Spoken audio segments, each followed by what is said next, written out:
utaka zimduru.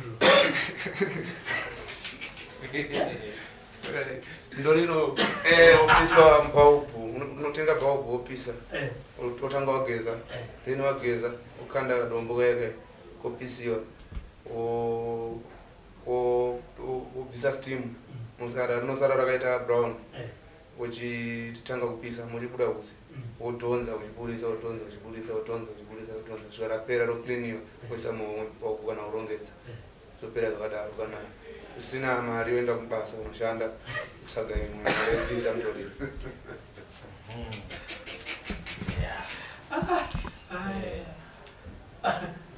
Saka kana usina kubiri umbachitatana aurare auna umtoliro aurare unoenda kutsvaga mari $5.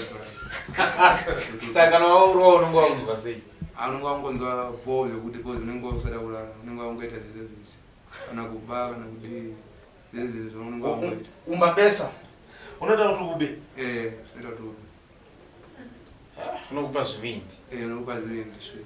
Kupa kona ugone kurara ura urare handisina zvimwe zvekuwedzera zvekutapudza ndochokwadi.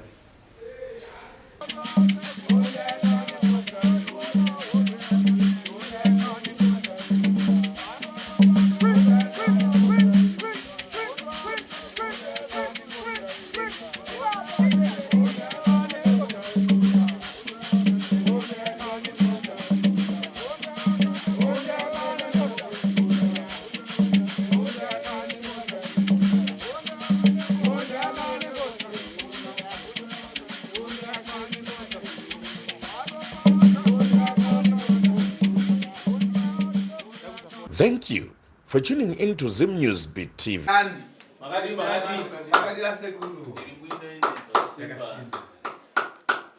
Kuziwana one. Tukuzivana leo na tatisa. Tukuzivana. Mambo tukazala kuno. Udambofika hapo pano. Mambo swika pano. Ndakawefika uzala nomkomana ndiye akatiza mavaka pera makazota akatiza wewe. Iwe ukabwera na mkazi wako. Makawa mimi nemudzimai wenyu. Na vana vakombo. Nevamwe vana venyu. Shokali. Uchira kuti munapasha ari kuhospitali. Muchitoro kumana ari kuchipatara. Aidwara kurasikambo nzee. Airasika njereka. Shokali. Muchichemambo. Muchichema shokali seko. Makaenda kamteka munapasha hospitali. Mabva maina nomutora muchipatara. Shokali. Adabwera mudamanga. Mabva mauya makamusunga necheni. Shokali waseko. Cheni zacho ndinazo ezi. Cheni dzacho ndinadzo neki yacho. Cheni ndidzo lai. Ndidzo zeshokali waseko. Cheni urema manga ngawo. Cheni dzamanga makamusunga ndidzo kai. Shokali ndidzo zaseko. Iwe utikudzamba kuti cheni dzizawanisa. Mbuzo cheni ndedzanitsa. Ndedzangu sekuru. Udabwera chitete nazo? Chiita kwayo wakaitiwa. Ndipenga. Uchipengambo? Wala nifunga. Munapasha dazomisa pa mediambo. Ngomana akazomisa pa media. Akakupenga. Achipenga. Achilea kuti ndasiyambo mtoliro. Nayo ndasiya doko. Uka ndasiyambo. Ndasiya mbanje ndasiya. Iwe undamva tobwera nokubira kuti pasi akakubira bwera. Hati ndazo kuti wauye nemari yangu chipipa ka wauye nemari yangu. Shokali waseko. Wauye kunza zakasi. Wauye nemari yangu. Pa mari ndaya no 400 ndondana. Chapina. Ayo zvakanaka mzuro. Pakaro kwachita kupagana na mtimo wako one. Kubhadhara kwamukuita mabhadhara nemoyo wenyu wese here kana pana. Shokali waseko ndikutenda tikufara. Chadidi? Shokali ndikufara chaizvo. Ukumbunikidzwambo? Ndikubudikidza here. Ndikubudikidza chaiko kuita kuti manunura wangu mwana wangu. Utoti ndingaita dambudziko rakakura waseko. Chadidi? Ndotenda shokali waseko. Iwe mulabashi Mukomana. Lewati wapora kuti kuno one. Wapora zvakanaka naka here. Ndapora. Chadidi? Ndapora sekuru. Kupora chadidi mishmeshi. Wapora unyatsonza ndapora here. Ndapora. Ausukuchita zvoiba umwe. Ausikuita zvakashata here kumba. Aiwa. Andisiwa. Uita chito chani? Ukuita basa rei manje. Chera maini. Maka. Roberto mdziwa mulabashi? Ndamuziya sekuru. Kunipase kobili yangu ndipase cheni zanu. Chindipa imari yangu ndakupa cheni zvenyu. Ewa sekuru. Pasore sekuru. Lewati. Weresa kobili yanga. Unza mari yangu toni. ndikupase cheni zakombo ndakupa cheni unodzosera pamombe bweresa unza kokuno kuna sekuru pase Pamsole sekuru. chabwino Pamsole sekuru. chabwino alele kubiri cheni zanisi Pamsole sekuru. chabwino nyamuna cheni Aiwa, tinotenda sekuru. ukadonzese ng'ombe kumuyi Chokwadi tori mose ate kuate. unodzesa mombe Aiwa, tinotenda sekuru. 400 ka Chokwadi. chabwino Rusiku ngwandi. wapasiwa mbona Pasiwa. chabwino ayo iyi yakurapa vantu njanga inobwera mutima iye kurapa vanhu ndiya sekuru yainene kuti chii Chokwadi. ingwera mutare inowe mudare ndotora ndomaichokera mankwara ndo mune mishonga yangu inorapa komana Chokwadi tinotenda sekuru. apa pana mwanzi ake pomwe akupenga omwe yangana pane mumwe ari kupenga ngomana pana pamona endomutaniza bwere ena mudaidzo kuti yakunokuta sembo musimbise kuti harakuya chama kumadhara warati baba chigara yaiti chakura icheni akasungwa futi ngomana ukumuona utani umona sei anopora iwe ukunza zvutaura ati chii mkhani yako njachani wewe anza nawo yako ndeina sekuru bwera kwashira matende yako njachani munopana urwere wakauyanawo panapo chirwere chechi chakakunza panapa sekuru udayamba liti watanga rei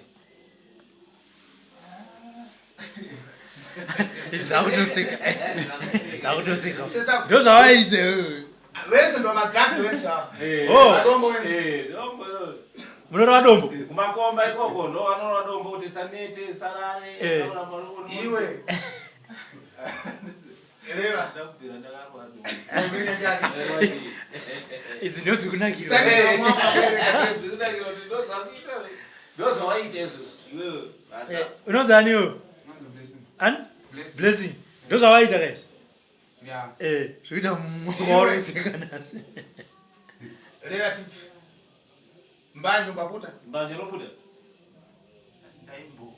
kodombo kodombo kobolongo kobolongo chadidi saka waira sikana chanu chii chaupa kutenga yo inini ndakabatanidzirwa scan storm breeze everest lebo zambezi nevavengi hama dzangu votirerani zvobva zvaita sei hameno zvavakazviitaita vandatoona ndakutoita kunge ndakunodaidai Vakakupa.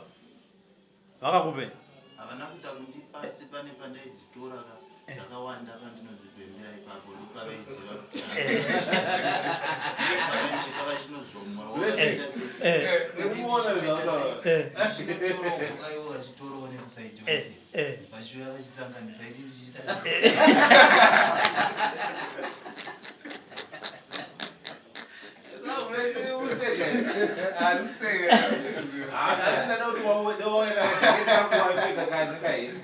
Yo manje yo Blessing uyari nani ke yonga sikagare pasi kamunhu. Uchimira uchisekuru uchi. panomwe wacho wandarara naye mapengo lero mapengo manyinji lero mapengo manyinji wachita tani wewe pambanja andisiziva izvezvi kuti ndichabvumidzwa ndikuda kutoziva kuti ndichabvumidzwa here Zvinongobvumidzwa. ngotitanira mukomono asi iwe uchiri kuda kudzibhema uchinoda kuputa ndodzida bhosi munhu anowanzokufarira music apa izvezvi iwe ngotitambira mukomono saka simuka umbotamba tonda maiwa pakoni ufara music kutamba tona tamba Tazokuradza wapora. chimba kamiziki yako If I die young, bury me inside, lay me down, better falls and see me, baby. Don't send me away with the weights of the love. So if I die young, bury me inside, lay me down, better falls and see me, baby. Don't send me away with the Masomo akandisvitsaka. Oh, chigara pasi. Gara pasi. Kubaruka hivi? Ndiri kumba kwangu chaiko. Mutsikana, Amai, wamona unomona mukomana akagara padhuze mwana wenyu. Aipenga mwe. Cheni dzake dzakayakashima. Mraz baba mraz chene. Mira sumiro neki haito kiwa. Waze yaisunga uku makumbo kuyoya kuno kumondoredza yakadai nemakumbo. They are blessing. The blessing. lero tapasa cheni zawo. Asi wadzoserwa cheni dzawo. Apora blessing ari apo. Uyale hapo. Uyu, taura na blessing, taura na. Yana munhu anasika kuri kuri. Ya ndito tauro. Wala ngezita komana. Azinizizi futi. Kana umwe wacho mani. Mungu wacho. Ari kuita sei? Angachitaura usiku zvekuti ndoda kuvaka murijiji. Alipo banje chamtaniza. Lero mapengo andawanda lero kubana. Mpengo yawanda. Saka mai mwana wenyu anopora. Uya mpora. Andi muri kuona uyu amutora naye. Cheni dzake madzona. Kuita mwana wenyu uchu. Aidarika zvikuita. Kana ndona akasungwa necheni idza mai. Angale vhaire dzakomana anongo akasimba. Ngasimba necheni. Uya ku. Apita ngati mudhamu. Mudhamu nakadzika sereka Firauni. Mtumbi ngani? Mina. Akapinda. Imari kaita kuti bho. Pakati pedhamu umudhuri womudhamu. Achibuda. Ngasekuri buda. Nefana kuti firemo. Uyu. Shi. Achitaura achipenga kudaro. Sabase. Mubvunzo. Iwe kona kwa mubvunzembo mwanzake. Kunzera. Kunzwa sei. Naenda pona. Na madana na shanda na seura nengo yo. Yo. Sawa no. Seku ndabo. Uzinga seura. Awusindoda.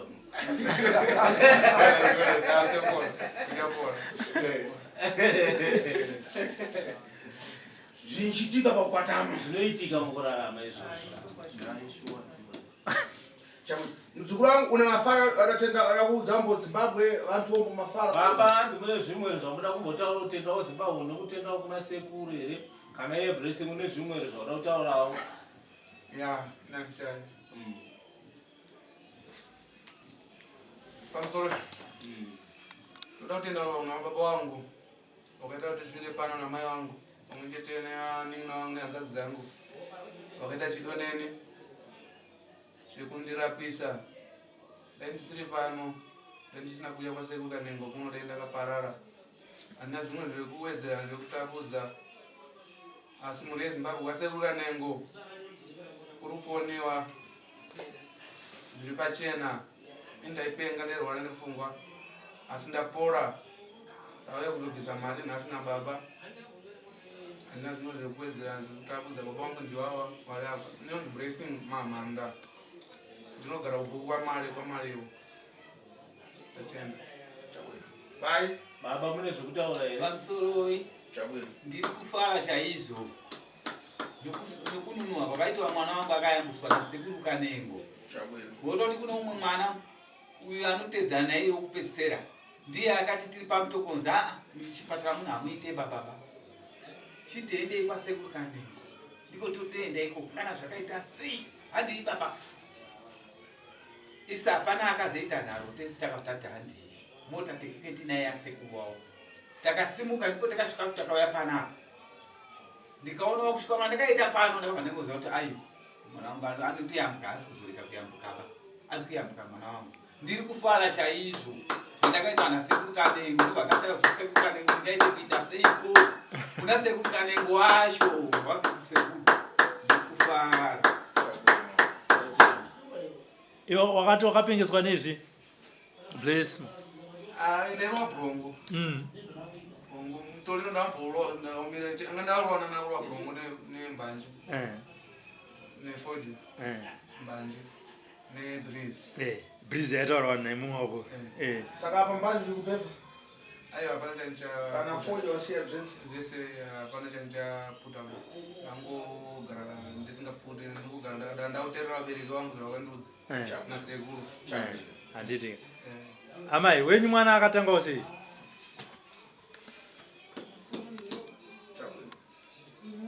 Kana kuona anosuta.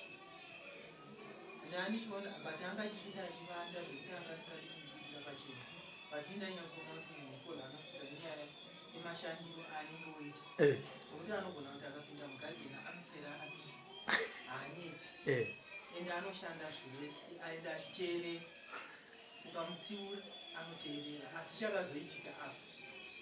Ndakangoti muzuva kuri kumanheru kuti vake vairwara ndobva vandifonera chikanza ndiri kunzwa zvakanaka. Saka indakaita sekubatikana ndanzwa kuti asi kunzwa zvakanaka ari kure. Akaona ndakagara mumba pamubhedha ndobva ati mhai hamusina kufara maita sei. Ndikati kuti vako vari kuti vari kurwara. Saka iye anga ine airtime akabata maoko akadikitira ziya kumeso notisisi kuti babata. okay Saka ndobva ndati handina mari mufoni. Saka zikanzi mai matobatikana ndobva aita zvokundikandira airtime kudai. Asi ini nekuziva hunhu hwake ndakabva ndaona kuti asati amboita saizvozvo sei azoita zvokundikandira kudai. Ndobva ndamutarisa ndaona ari kundikitira ndikutira ziya. Ndobva abuda panze ndobva ati ndipe chikafu ndobva ndamupa chikafu ndobva ari apedza kudya sadza ini ndakabva ndapinda mumba semunhu ndakavhurika vhungu. Saka kana kuine makore rinondirwadza ndobva ndanovata. Asi kuvata kwandakaita ndakahwa mwoyo wangu ngoita sekutambura so ndobva ndabuda kuti panze ndobva ndabvunza vamwe ndikati Tribe ari kupi. Zvikanzi hatisi kuona kuti ari kupi. Ndikati ndamutarisa kubedroom ndobva anotarisa kune imwe spare ndobva amushaira. Ndobva ndaanzwa kuti pane zviri kuitika kwandiri. Saka iye anga atotorana neshamwari yake vaenda kumashopu. Shamwari yacho yaenda kumashopu ndobva amuperekedza. Saka amuperekedza akanga ine light hombe sura akanga akabata. Achibva ikoko panguva dzandaitotambura ndichihwa kuti aindebi. Akabva achimhanya ikoko akabata light iya ndokuti achingova mukuva pandandaka mumba mandandiri. Saka indakaita sekubvunduka ndobva ndikati waita sei. Ndaona ari kuchema saka mai ndaona moto. Akaona moto wakasunuka so ndobva waenda mudenga ndokuya kuti chingova ino pakatanga kumhanya achiuya kumba saka mutsai bhudhu andiperekedze kumadzibaba. Ndobva ndatomutsa bhudhu vacho ndobva taenda kumadzibaba ndobva tadzoka. Takanyatsoona kuti mwana hazvisi zvaari kutoita hazvisi. Ndobva tadzokera futi kuchegutu kumadzibaba futi. Ndikaona kuti zvinhu zviri kunetsa. Saka bhudhu vacho ndobva vati mhai ndine nhamba dzasekuru vanonzi sekuru Kanengo mufoni. Ndakaona mashandiro vanenge vachiita zvadii taenda naye. Nguva iyoyo takabva taudza sekuru vacho vane mota ndobva tauya panapa nemota. Takatoonawo mufoni. Sekuru vanodii vanobatsira.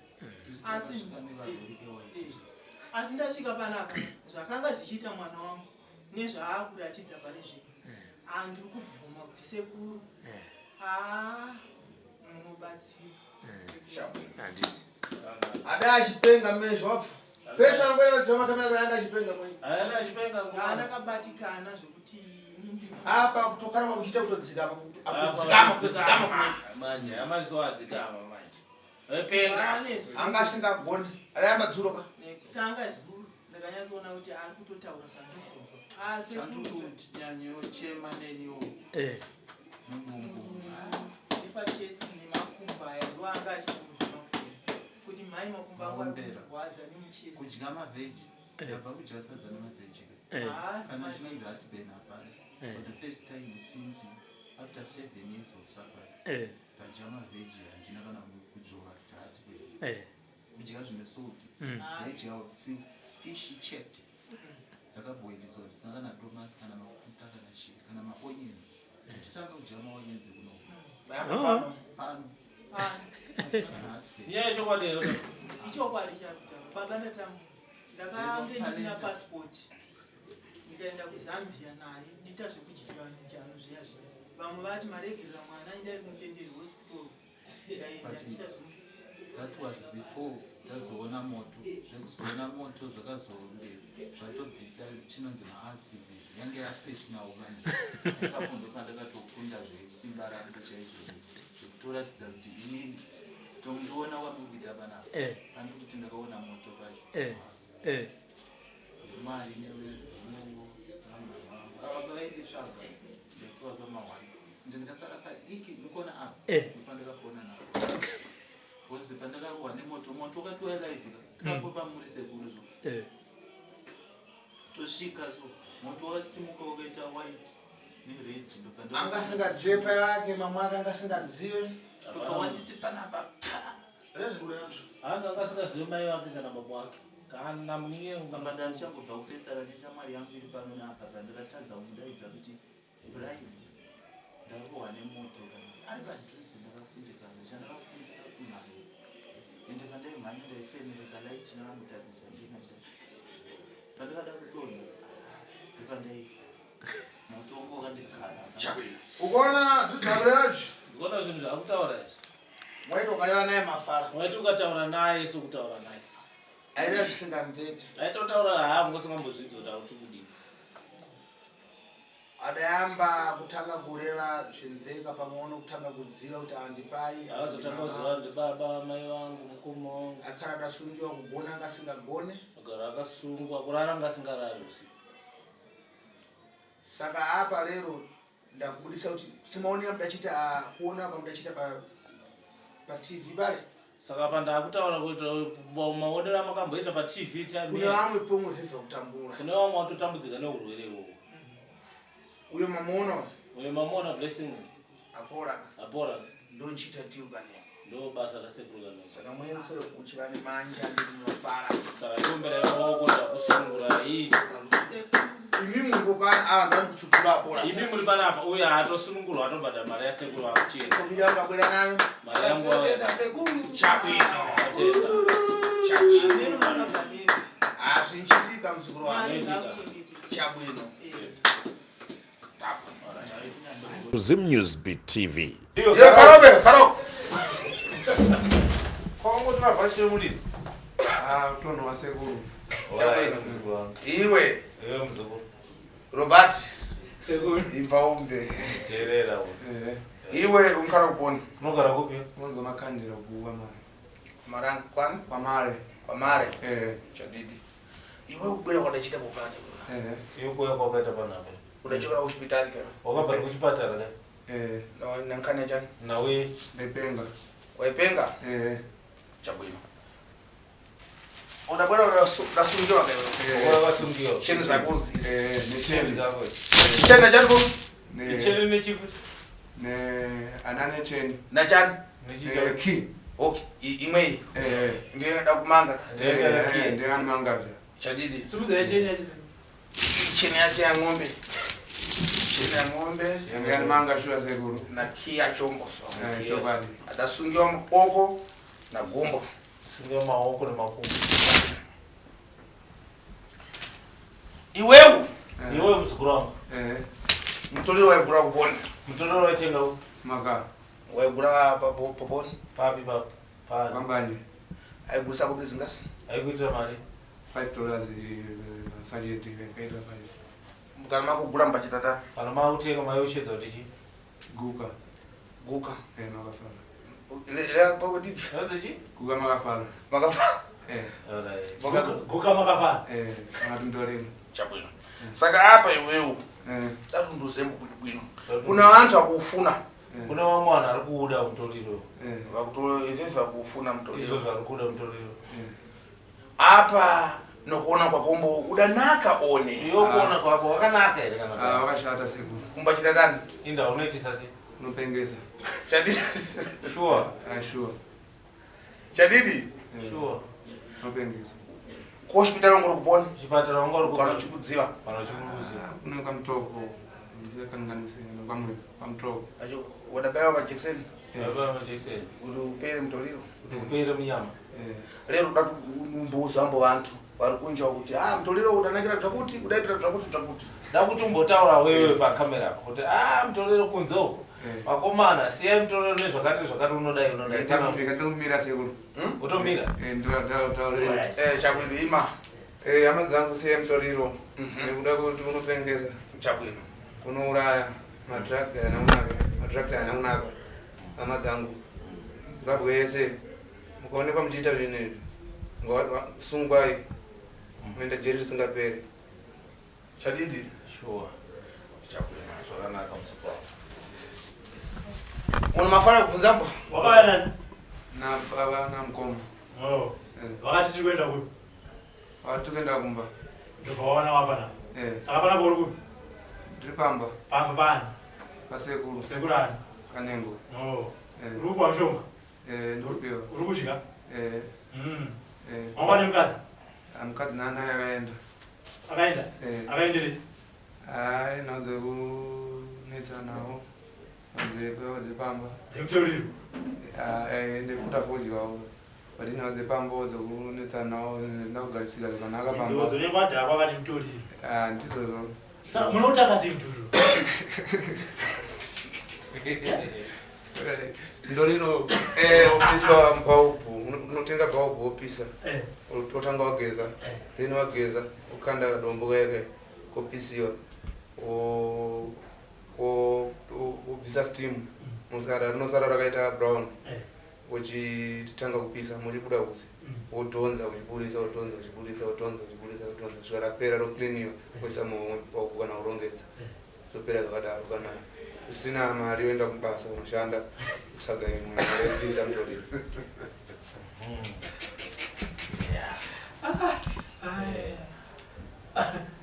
Saka kana usina kubiri umbachitatana. Aurare. Ona umtoriro. Aurare unoenda kutsvaga mari $5. Saka nawo unongo wangu sei. Anongo wangonzwa bozo kuti bozo unenge usada kurara. Unenge wangoita service. Kana kuba kana kudi service unongo wangoita. Umabesa. Unoita kuti ube. Unoita kuti ube. Unokupa zvivindi. Unokupa zvivindi swi. Kupa ona ugone. Kurara ora. Aurare. Andisina zvimwe zvekuwedzera zvekutapudza. Ndochokwadi. Government ikulewa kuti siyani mtoliro ukumbota nemafara kula hata mai wenyika anditi arikuti vana imemezerero siyai zvinodhaka ndizvo zvese nebrongo shuwa ndairowa brongo chimenya kandirimgoyekomba kabhodhoro kadaisongoshama waita sei wadzikisa ukamenya brongo pachitatani unostika apa mbachita chitoya chani iwo unoita basa rei inini ndiri kweja ndashanda mamaini kwasekuru wangu ndashanda dzokera dzaitinza waichitatani waiita sei kuti ndapinda maini mamaini anasekuru ane mamaini kumakaa upinda maini mwewo saka dombo mbatiguliswa pamakaa pachombo waitengeswa papo here dombo aiwa ipapo muklemu wainotenga enda mashopu unonzwa kambanje so mashi kuna mwembo pomwe waipota nawo mashi wariko watatowanda ndiana mazita andigonomapedza wakawanda andigonokuita asi amwe mbavha pomwe anokuita zvese zvese anoona kubaka kanogedhora kana machizi chaiyo kana kagwenya aupe zvinhu zvekuti zvino musoro ukagulise saka ukafika muntu ambagulisa ana zvinhu kumwi kwake zvamubwera nazvo anotengesa mune zvimwe zvamunoenda nomupa here kuti akupei unogona kukwereta wachikweretesa maererano nematengero aunenge uchiita madrugs customer chaiyo customer saka ihambe mbotsitsi kuti vantu akupengesa svantu anenge achitodawo mari panguva yacho iyoyo ndauraramisa munhu kumba saka ndobasa anenge achitoitaura akataura akafanana navenda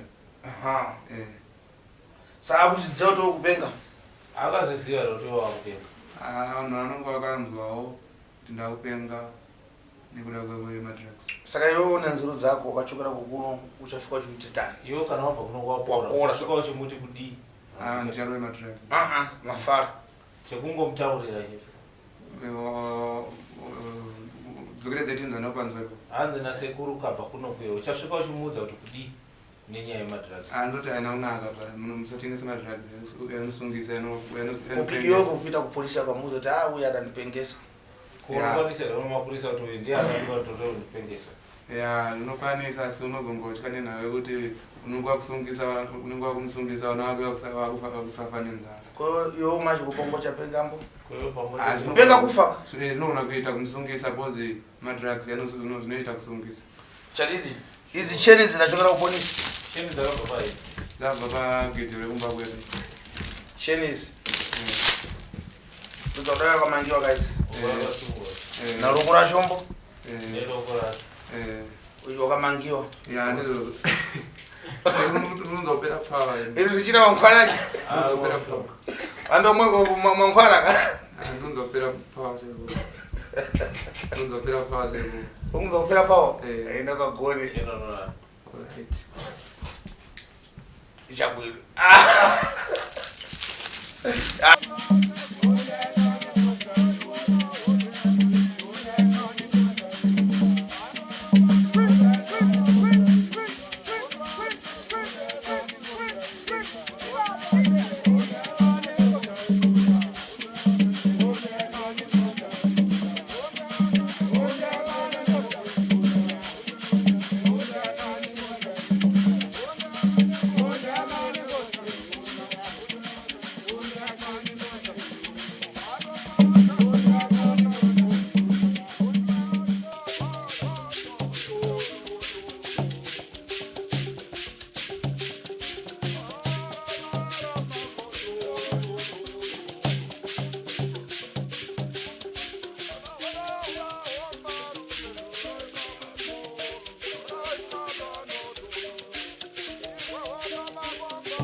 For these and more stories, tune in to Zim News Bit TV